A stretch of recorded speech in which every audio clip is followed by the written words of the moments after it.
Alright people, so welcome to Jumbo IS and welcome to UPSC Prelims Phoenix batch. And you know the routine for this Phoenix batch. Through this batch, we will revise everything. Static portion, current affairs, CSAT, everything in a span of 90 days. This is the perfect recipe for your prelims preparation, okay?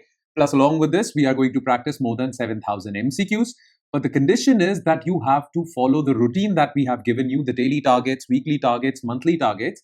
All these targets should be followed. This timetable should be followed to its very core. This is a reminder for you, and I'm going to remind this again and again to you so that you follow the approach properly, because this approach has been intelligently designed. All right. Now you know this because we have provided you with the notes for this particular lecture in advance. You know that your today's targets were industry chapter as well as infrastructure, right? Now, please make sure that you watch this lecture when you are done with those notes, okay? And let me remind you again, I'm going to say the same thing which I said in the agriculture lecture as well. Since we are in Indian economy, well, right now we are going to cover the static portion of Indian economy, okay? We are going to cover static portion of agriculture, industry and all these things. This is the static portion. But these topics have a lot of import in current affairs as well. Now, your current affairs information with respect to these topics, which we are going to cover in Indian economy, not macroeconomics, Indian economy. Well, your current affairs topics partly would be covered through budget, partly would be covered through economic survey, and partly would be covered through economics current affairs series that we are going to start with later. Okay, so make sure even when you are done with these topics, your job is half done. Why? Because this is just the static portion. We'll cover the current affairs portion later. Okay, all right. Now today's topics were industry and infrastructure. So let's start discussing each and every concept, each and every detail through a set of 30 MCQs. All right, so let's begin. So economics part 7 and your today's targets were industry and infrastructure. Okay. Now the first section of this lecture would be related to industry and the second section would be related to infrastructure. And like always, whenever I begin a section, I do give you a brief background, which will definitely help you in understanding the notes, in remembering those notes, and even solving the MCQs that we are just going to discuss. All right. So let's start with industry, but first with a brief background. Okay. Now look, most of the topics related to industry, well, most of the questions related to the chapter of industry would come from current affairs. But there is some static portion also. And that static portion starts from 1947 itself. By the way, I have discussed this in the previous lecture as well. The Indian economy can be divided into three sectors. Number one is agriculture and allied activities, which we discussed yesterday. Then is the industrial sector. And last is services sector. Right? So today we are going to focus on industrial sector. Now remember, when India got independence in 1947, well, all our policymakers, all our leaders, all our political leaders, everyone in India wanted, every important person in India wanted to make India an industrial powerhouse. Okay, because when Britishers left India, well, India was quite poor. Okay, and the only way India could become developed was by becoming an industrial powerhouse. Before 1947, most of our economy came from, or most of our GDP came from agriculture and services. But to modernize, to develop, we had to industrialize as well. Now, the problem with industrialization was that if you want to industrialize rapidly, like very quickly you want to industrialize India, well, you had to have a lot of capital investment in industries, infrastructure, okay? A lot of capital investment was required for that purpose. But the problem was, well, we couldn't. India was not ready for that much capital investment. What was the problem? First of all, we did not have that many private investors. Okay, there were a few rich business houses like Tata's, Birla's, but not many. So there we were short of capital as far as private capital is concerned. Second, the private capitalists who had money, Tatas and Birlas, they were also not willing to invest in India. Why? Because India was a poor country. Okay, lack of demand was there. Demand comes when people have money. But because India was a poor country, Tatas and Birlas would have thought that why should we invest in an industry from which Goods would be produced, but there would be nobody to buy those goods. Why? Because people lack demand. India is very poor. So number one, there were not many private investors. And number two, the existing private investors also were not ready to invest capital, their hard-earned capital, for industrializing India. Okay, that is why India thought that this industrialization job, this capital, should come from government. Okay, this was reason number one. Clear? That government should have commanding heights of the economy. Government should industrialize, and that is why India is one of those few countries where there are PSUs, government-owned companies, and many of them are there. Because India thought way back in 1947 and early 1950s that government should use taxpayers' money to invest a lot for industrializing. Okay. Then there is another thing which you should know so that you'll understand Industrial Policy Resolution 1956. Okay. So reason number one, why government achieved or why government took commanding heights of the economy. Well, this is clear to you. To industrialize, rapidly industrialize, government had to take control. Here, number two is, well, there are two types of industries. Okay, there are many types of industries, but for now we are going to talk about two types. Capital goods industries and consumer goods industries. Consumer goods industries are, simply put, those industries which produce consumer goods, which we finally consume, right? This pen, biscuits, chips, clothes, shampoos, all these things which a normal consumer consumes, well, these are produced by consumer goods industries. But these consumer goods industries require machines to produce these consumer goods, right? If I have a factory of producing this pen, I would invest a lot on plant and machinery. Now, there are certain industries which produce those plant and machinery, right? Those are known as capital goods industry. Now, capital goods industry is a high-tech industry. It produces sophisticated machinery. But back then, India was not tech advanced. And that is why India was import dependent for capital goods industry. Therefore, Indian policymakers thought that if we are to industrialize India, we would have to import a lot of machinery. And if we will have to import a lot of machinery, we would still be dependent on these developed Western countries for these machines. Therefore, we need to take control of this. So government not only took commanding heights of the economy, government took over capital goods industries. Okay. And certain capital goods industries were reserved only for government. Private player cannot open a capital goods industry, certain capital goods industry. Okay. So as to save ourselves from import dependence, because we wanted no dependence on these Western countries. We had a bad experience because of colonialism. So this was there. Okay. So capital goods industries were there. And we also knew that India should not be import dependent. India should be self-sufficient. This was the goal. India should be self-sufficient. We shouldn't import anything. Therefore, as much as possible, instead of importing anything, we will produce our own thing. Okay? And this policy is known as import substitution. Clear? And there were other things also. India wanted to promote village and cottage industries. So certain sectors were reserved for village and cottage industry, small scale players also. There were many things. All of this was part of Industrial Policy Resolution 1956. This Industrial Policy Resolution gave commanding heights to the government. Okay, government took control of the economy, especially industrial economy, and this went on till 1991 when we liberalized. Okay, in 1991, this government control created a lot of other problems, and that is why we went for LPG in 1991. So first, Industrial Policy Resolution 1956 came, also known as Economic Constitution of India till 1991. Then Industrial Policy Resolution 1991 came, which basically talked about liberalization, privatization, globalization. No import substitution. Not many sectors were reserved for government. Now private players can also enter, and we will do a lot of import, export, foreign investment, globalization. Okay, so this is a brief background that you should have. Now let's discuss certain other aspects related to industrial policy or industry through MCQs. So let's begin. So question number 1 related to IPR 1956.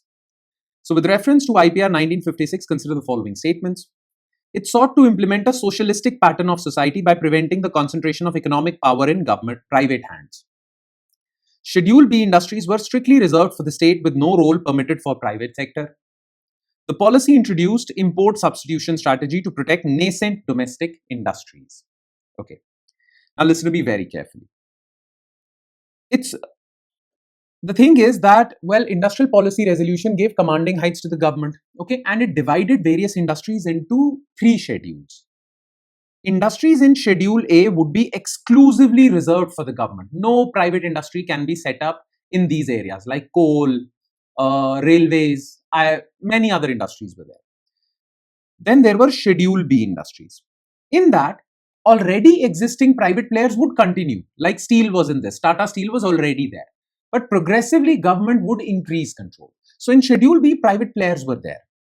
And then Schedule C. This was open for private players. But that doesn't mean government cannot set up industries in Schedule 6. Like biscuits, chips, all that. This was open for private players. So Schedule A exclusive. Schedule B some private control. Schedule C for private. Okay. Now remember, when you give commanding heights to the government, total government control on the economy, that is basically socialism. So this part is correct because we did not want to give a lot of economic power in private hands. This was also the goal. So number 1 is correct. Schedule B industries were strictly reserved for state. No, Schedule A was strictly reserved. Okay. The policy introduced import substitution, which we talked about, strategy to protect nascent domestic industries. Another goal for import substitution was that you wanted to protect small Indian industries, because if these small Indian industries would face competition from big MNCs from USA and UK, they would be destroyed. Indian industries need to be protected. Therefore, you decided to block foreign MNCs from selling anything in India. Okay, to protect domestic industries and to make India self-sufficient. There were various goals for import substitution. So this is correct. The answer is 1 and 3. All right, let's move forward. The term commanding heights of the economy, often associated with in India's early industrial planning, primarily referred to dominance of services, no. Strategic control of government over core and basic industries. Core and basic industries are also capital goods industries. So this is B. By the way, when this is some extra information that I'm giving you, okay? When Industrial Policy Resolution 1956 came, well, India's second 5-year plan also came. Now, this industrial policy resolution was in sync with India's second 5-year plan. And the chief architect of India's second 5-year plan was P.C. Mahalanobis. That is why some people also say that industrial policy resolution was also linked to Mahalanobis model, Nehru-Mahalanobis model. Okay, so remember this fact. Nonetheless, the answer to this question is B. Okay, next. Regarding the new industrial policy 1991, when we broke away from 1956. Which of the following measures were part of the structural break? Mandatory licensing for all industries was replaced by a system of permit raj. Exchange rate of the rupee was devalued and eventually moved towards a floating system. Dereservation of sectors, leaving only atomic energy and railways exclusively for public sector. Okay. Now remember, from 1956 to 1991, we mostly followed Industrial Policy Resolution 1956, which gave commanding heights to the government. That period initially looked good, and we thought that India was industrializing. But eventually, this system became burdensome.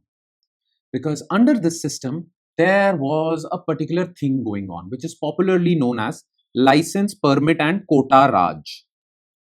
Which means that in India, to open a business, you had to get multiple licenses, 200, 300, multiple permits. And import-export was also restricted. Quota restrictions were there. You cannot import more than this much amount. The economy was severely constrained. Therefore, ease of doing business was very low. You had to get so many licenses to open a business, so many permits. Now, those permits and licenses were given by bureaucrats. And when you give too much power to bureaucrats, well, what would they do? Well, some of them with malicious intent would charge some bribery on your licenses. Okay, this is known as rent-seeking behavior. If the power solely lies with me to give you a particular license, I would demand something in return from you. You scratch my back, I'll scratch yours. Because there were so many licenses, there was bribery going on unchecked. Because bureaucrats had too much power and there was no ease of doing business. This made private industries suffer. Industrial sector overall suffered. That is why by 1991, India's economy was on the verge of collapse. Partly because of suffering banking system, partly because of suffering balance of payment, partly because of suffering industrial sector. That is why in 1991, we decided to do away with license permit quota Raj and bring in liberalization, privatization, globalization. The schedule A, B, C industries was done away with, except atomic energy and railways. Everything was now open for private sectors also. Here, so this part is correct. Then, before 1991, India was also pretty much closed economy. The exchange rate was decided by RBI. We followed a fixed exchange rate system.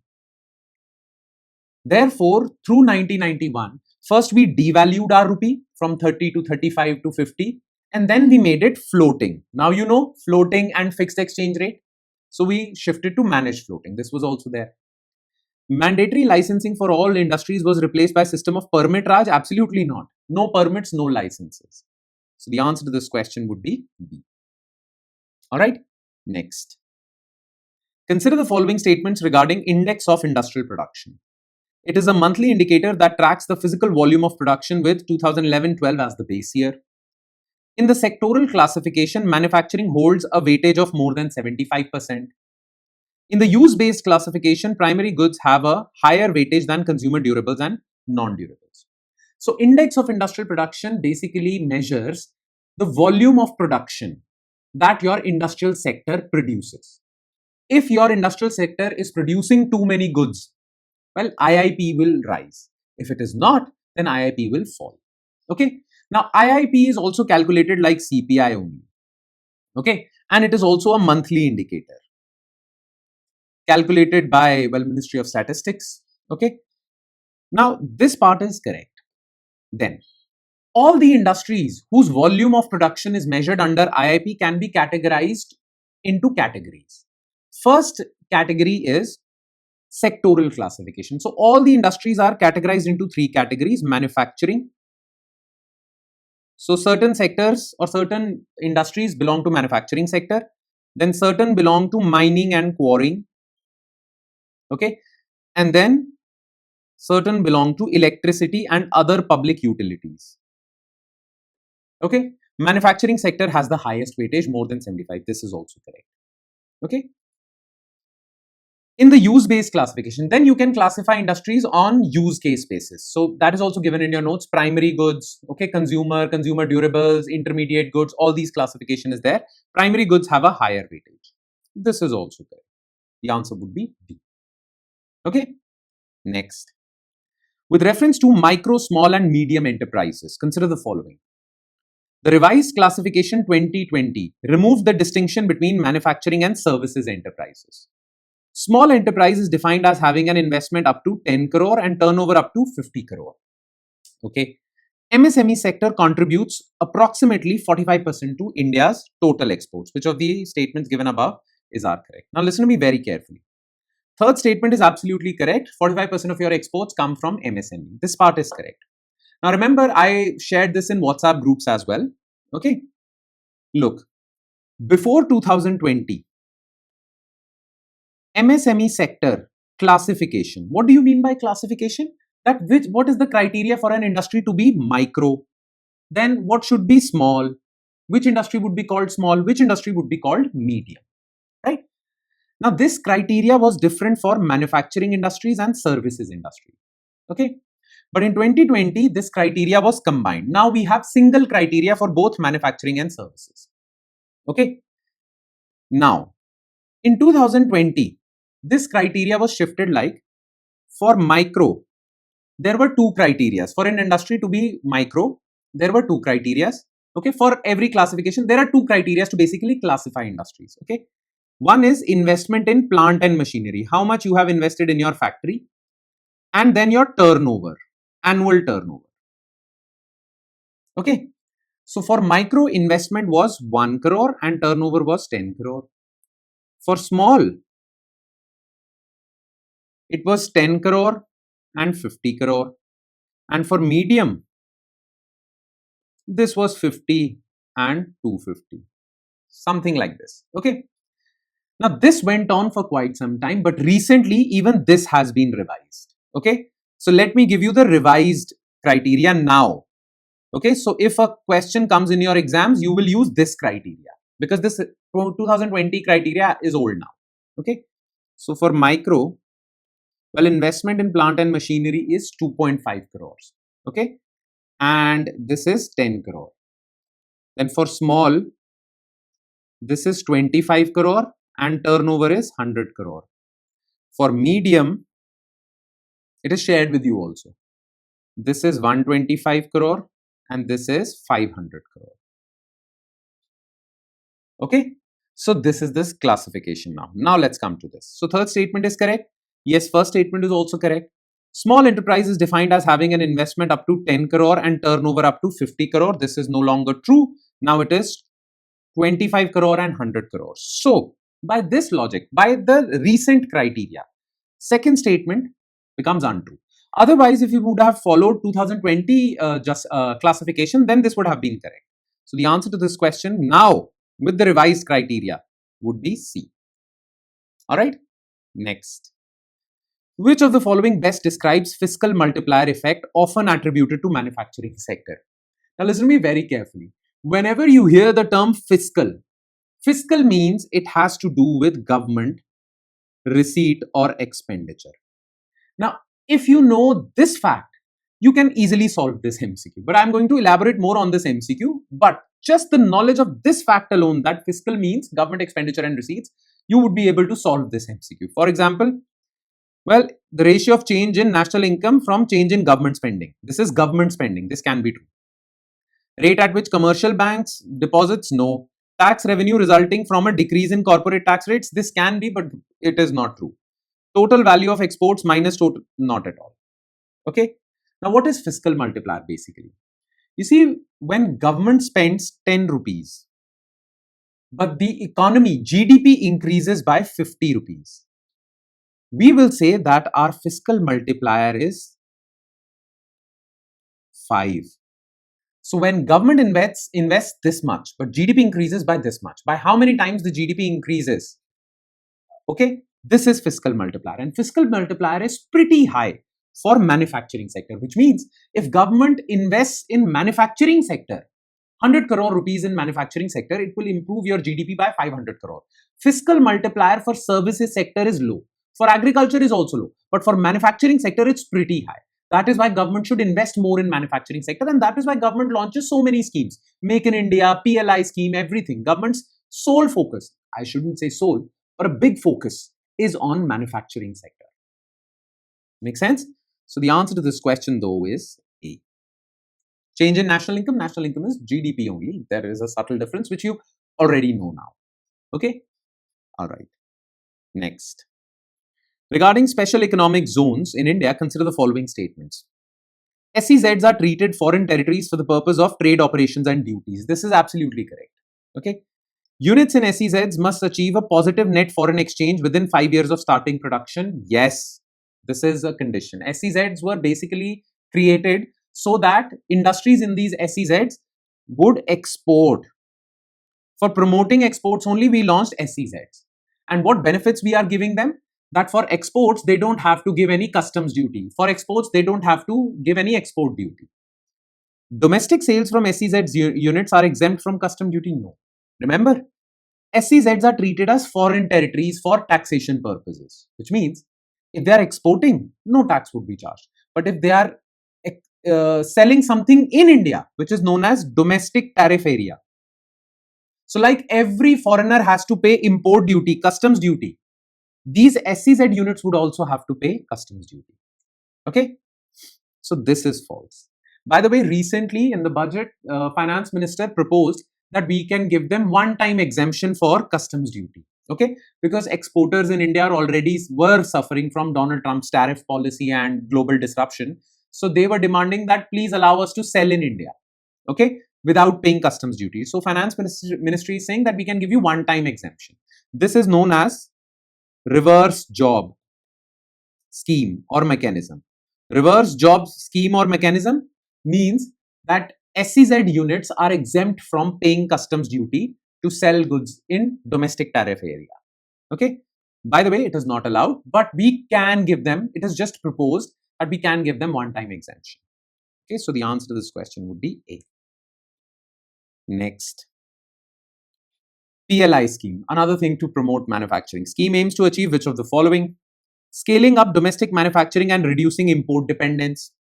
Providing incentives solely based on total annual turnover. Attracting FDI and boosting Make in India initiative. So PLI scheme was launched to give financial incentives to companies who increase their sales. And their financial incentive would be based on incremental sales. The more they produce and sell, the more incentive they'll get. So it's not based on annual turnover, it is based on incremental sales. So this is false. The idea is that if we'll provide financial incentives to these companies, they would produce more. In fact, foreign manufacturers would want to come in India and manufacture because government is providing financial incentives. So first statement is also correct.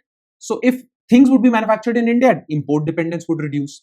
Plus, more foreigners would come, foreign direct investment, and Make in India would get a boost. So the answer is C, 1 and 3. Okay. Next. Consider the following pairs of MSME related initiatives and their descriptions. So Samadhan portal for monitoring delayed payments to MSMEs. MSMEs do get government contracts. Okay. But payments from governments are most of the times delayed. And these MSMEs are already not cash surplus. They're already financially struggling. So when payments are delayed to them, it really messes up their balance sheets and all. Therefore, Samadhan portal was launched, which would track government payments so that this process would be quickened. So this is there. Champions portal for grievance redressal and capacity building, absolutely correct. For basically MSMEs only. Trades portal, platform for financing trade receivables from corporate and government buyers. You know, when MSMEs sell, listen to me very carefully, you'll understand trade receivables. When MSMEs sell to big players like government or big corporates who buy in bulk, well, the payment generally comes to them after some time, generally 90 days. Generally, there is a 60-day or 90-day payment cycle after delivery.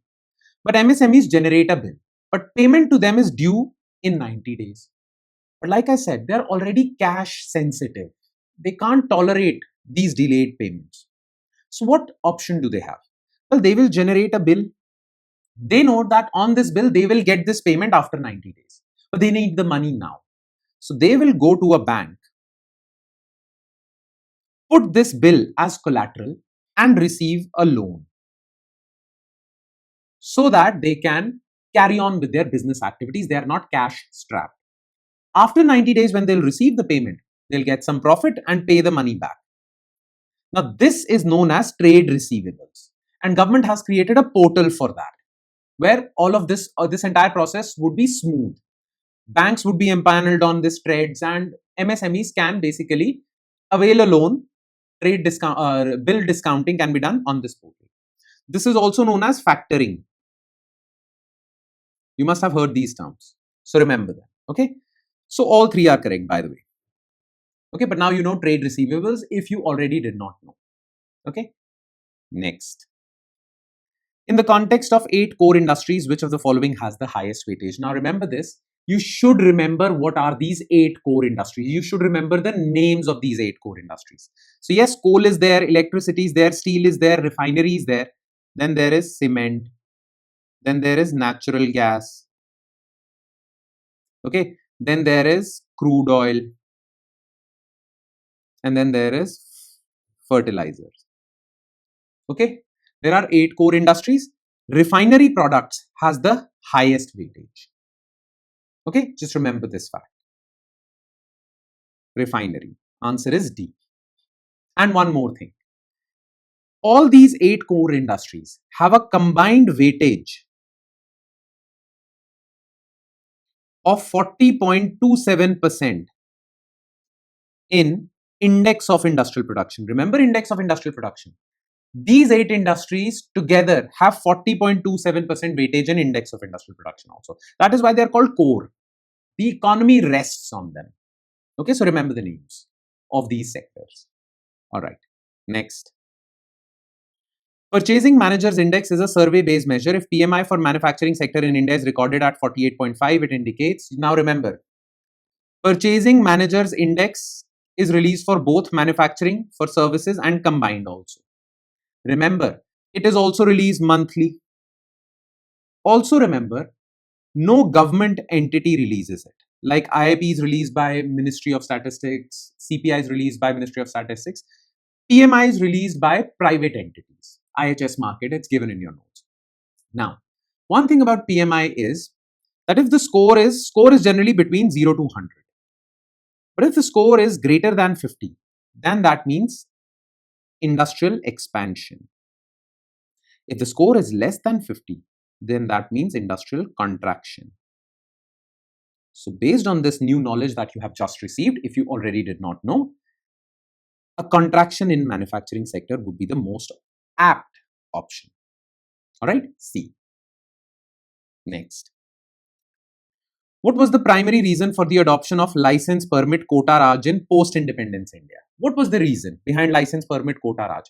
Look, this Raj existed for many decades.